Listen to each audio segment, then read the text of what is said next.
Hi everyone. In this video, I would like to explain the one of the named reaction, that is Wolff-Kishner reduction. It is the reduction of carbonyl groups of aldehydes or ketones into corresponding hydrocarbons or methylene groups by heating their hydrogens or semicarbogens at 180 degrees centigrade in presence of strong bases such as sodium hydroxide or potassium hydroxide or sodium methoxide is known as Wolff-Kishner reduction. So here you can observe the reaction that is related to the Wolff-Kishner reduction, reduction of carbonyl compounds. So which is somewhat similar to the Clemmensen reduction. So in case of Clemmensen reduction as well as in case of Wolff-Kishner reduction, in both the cases the carbonyl groups of the aldehydes are ketones which are converted into the corresponding hydrocarbon or methylene group derivatives. But the reagents are different in both the cases. In case of Clemmensen reduction, we are using zinc amalgam and excess concentrated HCl. But when coming to this Wolff-Kishner reduction, so initially this carbonyl group of this aldehyde or ketone, it undergoes condensation with hydrazine and it gives respective hydrazone. Then this hydrazone which on treatment with strong bases, that is sodium hydroxide or potassium hydroxide or sodium methoxide, it gives corresponding hydrocarbon or methylene group derivative by the elimination of nitrogen. And there are some modifications that are happened related to this Wolff-Kishner method. So in the modified method, the carbonyl compound and hydrazine are heated with strong base in ethylene glycol at 200 degrees centigrade. So here you can observe the modification.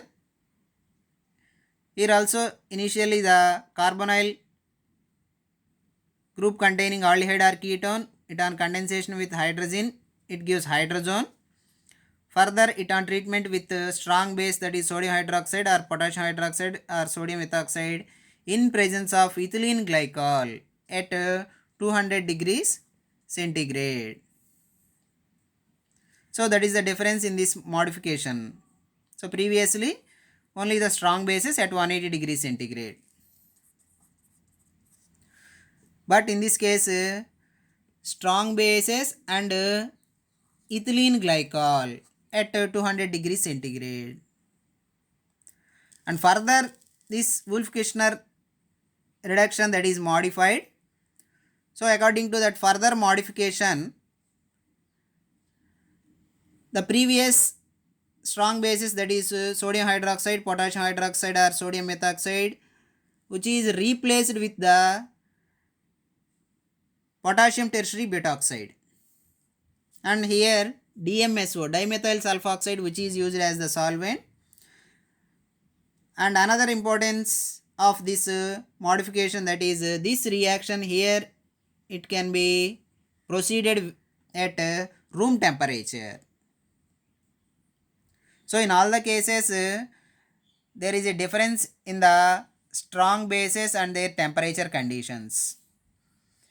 Initially we are using strong bases and heating at 180 degrees centigrade, and in the modification method the same strong bases in presence of ethylene glycol at 200 degrees centigrade. And further modification, we are using the base, that is potassium tertiary butoxide, and solvent, that is DMSO, dimethyl sulfoxide, at room temperature. And the use of this potassium tertiary butoxide as a base and DMSO solvent at room temperature, it gives excellent yields.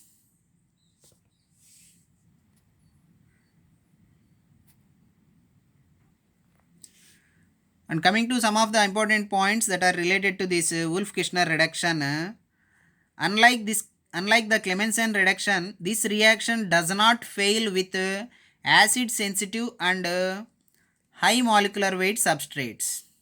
So this is the one of the limitation in case of Clemmensen's reduction. So in case of Clemmensen reduction, it fails the reduction with acid sensitive and high molecular weight substrate. But when coming to this Wolff-Kishner reduction, that is possible. That means the reduction which is possible with acid sensitive substrates and high molecular weight substrates. And this Wolff-Kishner reduction method, that is only specific for the carbonyl groups, and there is no effect on the other functional groups of the substrate. And coming to the mechanism of Wolff-Kishner reduction, so here we can see the mechanism of Wolff-Kishner reduction. The aldehyde or ketone containing carbonyl functional group which is reduced into the hydrocarbon or active methylene derivative. Now we can see various steps involved in the mechanism.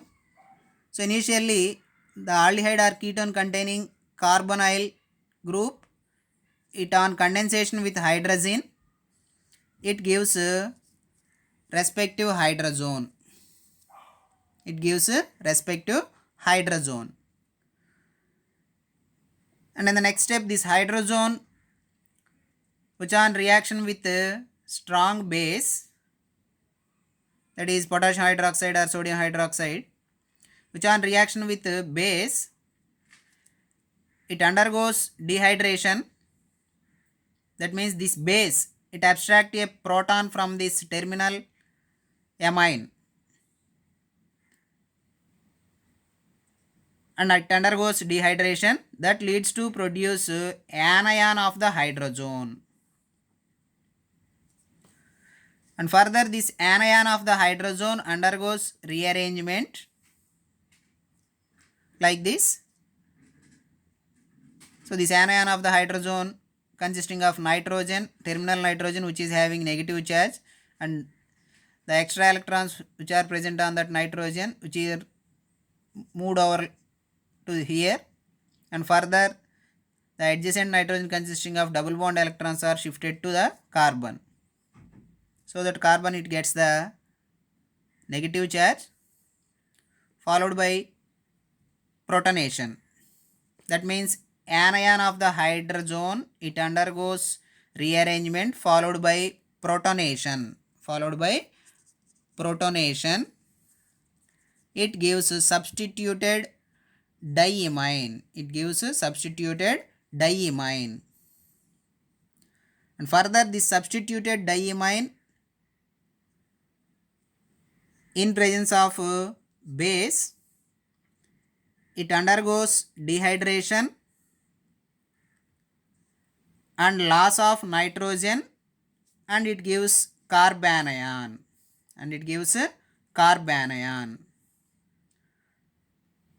Further this carbanion, it takes the proton from the water which is previously generated in the reaction over here. From this water it takes a proton and it gives a corresponding hydrocarbon or methylene derivative. So once again I would like to explain the mechanism in simple manner. Aldehyde or ketone which on condensation with hydrazine, it gives hydrazone. Then that hydrazone which on reaction with base, the base abstract a proton from terminal amine and it undergoes dehydration, that leads to produce anion of the hydrazone. Then that anion of the hydrazone, it undergoes rearrangement followed by protonation and it gives substituted diimine. Further this substituted diimine in presence of base, it undergoes dehydration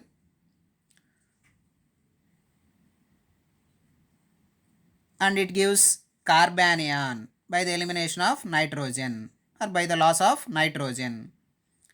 Further, this carbanion, it takes the proton from the water and it gives corresponding hydrocarbon or methylene derivative. And coming to the applications of this Wolff-Kishner reduction. So this Wolff-Kishner reduction has been frequently used for the reduction of various carbonyl groups into the corresponding hydrocarbons or methylene group derivatives in various types of synthesis. So coming to the applications of that Wolff-Kishner reduction, reduction of aliphatic carbonyl compounds. So heptanol, it is the aliphatic carbonyl compound. Heptanol, Al means aldehyde. So here the aldehyde functional group C double bond OH. So the aldehyde consisting of carbonyl which is converted into the respective methylene group. So that here whatever the terminal aldehyde that is there which is converted into CH3. So heptanol which on Wolff-Kishner reduction it gives heptane. So here on the arrow you can mention it as Wolff-Kishner reduction or you can mention the reagents of this Wolff-Kishner reduction, that is hydrogen and strong bases, that is potassium hydroxide or sodium hydroxide or sodium ethoxide or potassium tertiary butoxide that we are discussed earlier. Similarly, another example under the same aliphatic carbonyl compounds reduction, 2-butanone. This is 2-butanone. So 2-butanone which on Wolff-Kishner reduction, this carbonyl group which is reduced into the methylene group like this. This is nothing but butane. So 2-butanone which on Wolff-Kishner reduction gives butane. And next application, that is reduction of mixed aliphatic aromatic carbonyl compounds. So this is the carbonyl group consisting of aliphatic as well as aromatic. Hence it is considered as a mixed aliphatic aromatic carbonyl compound. Propiophenone. So propiophenone which on Wolff-Kishner reduction. So that propiophenone consisting of carbonyl group which is reduced into the methylene group. So here the reduced product, that is propyl benzene. Similarly, another example for the same category, 1-phenyl 1-butanone. So 1-phenyl 1-butanone which on Wolff-Kishner reduction, this carbonyl group which is reduced into this methylene group, that is nothing but butyl benzene. So here you can observe the reduction of aliphatic carbonyl compounds and reduction of mixed aliphatic aromatic carbonyl compound reactions. In all the cases, the carbonyl group which is reduced into the methylene group. And next application, that is reduction of cyclic ketones. Reduction of cyclic ketones. So here you can observe the reduction of cyclic ketones under that reduction of camphor into the camphene. So this is the structure of camphor which is the bicyclic terpenoid compound. So this camphor consisting of ketone functional group which is the carbonyl functional group. So this carbonyl group which is reduced into methylene group like this. So camphor which on Wolff-Kishner reduction it gives camphene. Similarly, cyclohexanone which on Wolff-Kishner reduction it gives cyclohexane. Similarly, cyclopentanone which on Wolff-Kishner reduction it gives cyclopentane. So here also you can observe whatever the carbonyl group that is there. So the carbonyl group which is reduced into the methylene group. So that camphor it gives camphene, cyclohexanone it gives cyclohexane, cyclopentanone it gives cyclopentane. And next application, that is reduction of alpha beta unsaturated ketones. So in case of this alpha beta unsaturated ketones reduction, the reduction only specific for carbonyl group and there is no effect on the other functional groups. So here you can observe the alpha beta unsaturated ketone compound consisting of this is the carbonyl group, adjacent carbon alpha carbon atom, this is beta carbon atom, alpha beta unsaturated ketone. So here this alpha beta unsaturated ketone compound consisting of carbonyl group is the one functional group and this unsaturation, that is olefinic bond, which is the another functional group. But here the reduction of these alpha beta unsaturated ketones with the reagents of Wolff-Kishner reduction, only this carbonyl group that is reduced into the methylene group and there is no effect on this double bond. So 3-pentene 2-one, which on Wolff-Kishner reduction it gives 2-pentene. So here I would like to tell one important thing related to this reaction. The same reaction in presence of Clemmensen's reduction, the olefinic bond as well as carbonyl group both are reduced. That is the important thing you have to remember. In presence of Clemmensen reduction reagents, the double bond as well as carbonyl group both are reduced. But here in case of Wolff-Kishner reduction, there is no effect on the double bond, only the carbonyl group that is reduced. And next application, that is reduction of high molecular weight carbonyl compounds.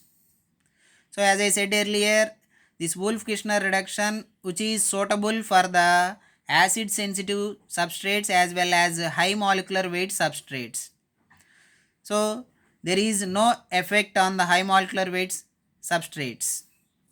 So based on that, the 2,4-ketocholesterol, which is the high molecular weight carbonyl compound. So this is the structure of cholesterol. So this is the 17th position of cholesterol, angular methyl groups 18th, 19th, and this is 20, 21, 22, 23 and 24th position we are having ketone functional group. So that it is 24-ketocholesterol which on Wolff-Kishner reduction. So here we can observe this molecule which is the high molecular weight compound. So whatever the ketone functional group, that is carbonyl group that is there in the 24-ketocholesterol, which is reduced into CH2. So the reaction is 24-ketocholesterol which on Wolff-Kishner reduction it gives cholesterol. And this conversion which is not possible with the Clemmensen's reduction because it is the high molecular weight carbonyl compound. Next, some other applications of this Wolff-Kishner reduction. Reduction of keto acids. So carboxylic acid group remains unaffected in Clemmensen's reduction of keto acids. So the keto acid compound consisting of ketone functional group as well as acid.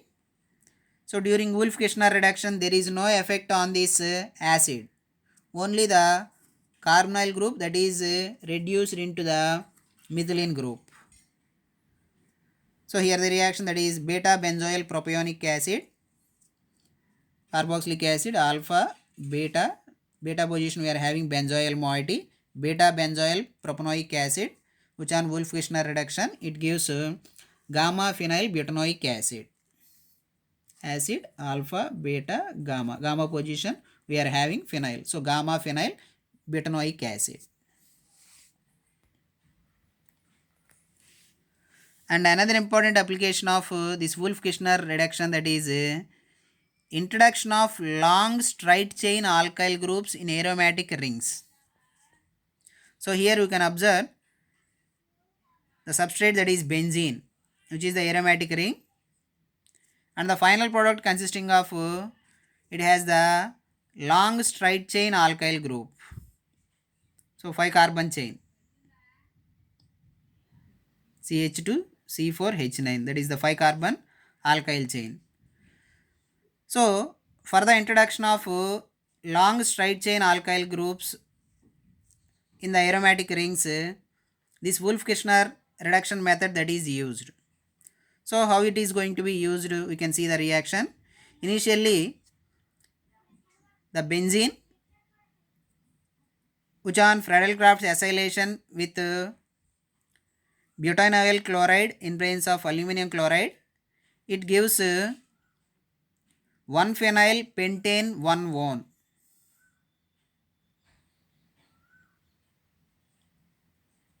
Further, which on Wolff-Kishner reduction, so this 1-phenyl pentane 1-one consisting of carbonyl group, which is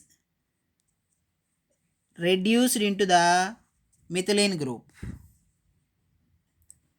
so that it can produce the straight alkyl chain on the aromatic ring.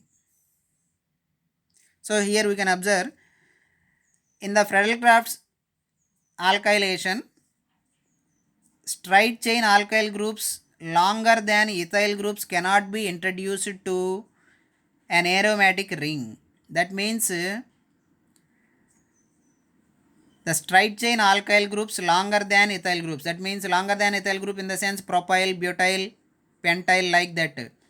Those groups cannot be introduced directly onto the aromatic rings with the use of Friedel-Crafts alkylation. But those longer straight chain alkyl groups can be introduced onto the aromatic rings with the use of Friedel-Crafts acylation followed by Wolff-Kishner reduction, like this. Initially aromatic rings which on Friedel-Crafts acylation, butynyl chloride in presence of Lewis acid, it gives this complete COC4H9, which is introduced onto the aromatic ring initially. So here whatever the carbonyl group C double bond O that is there, which is reduced into methylene group by Wolff-Kishner reduction, so that we can get the longer straight chain alkyl group on the aromatic ring. This is nothing but N-pentyl benzene. So these are the various applications of Wolff-Kishner reduction. So here I would like to tell some important points related to the Wolff-Kishner reduction. Wolff-Kishner reduction and Clemmensen reduction, in both the cases carbonyl compounds of aldehydes or ketones are reduced into the respective hydrocarbons or methylene group derivatives, but the reagents are different. In case of Clemmensen reduction, we are using zinc amalgam and concentrated HCl, and in case of Wolff-Kishner reduction, we are using hydrazine and strong bases. And another difference between the Wolff-Kishner reduction and Clemmensen reduction, that is Clemmensen reduction that is sensitive to the Clemmensen's reduction, it fails to reduction of some acid sensitive substrates as well as high molecular weight substrates. But Wolff-Kishner reduction, it can reduce the acid sensitive substrates as well as high molecular weight substrates. And another difference between the Clemmensen's reduction and Wolff-Kishner reduction, that is reduction of alpha beta unsaturated ketones. So in case of Clemmensen's reduction, both the double bond as well as carbonyl groups are reduced, but in case of Wolff-Kishner reduction, there is no effect on the double bond, only the carbonyl group which is reduced. Thank you all.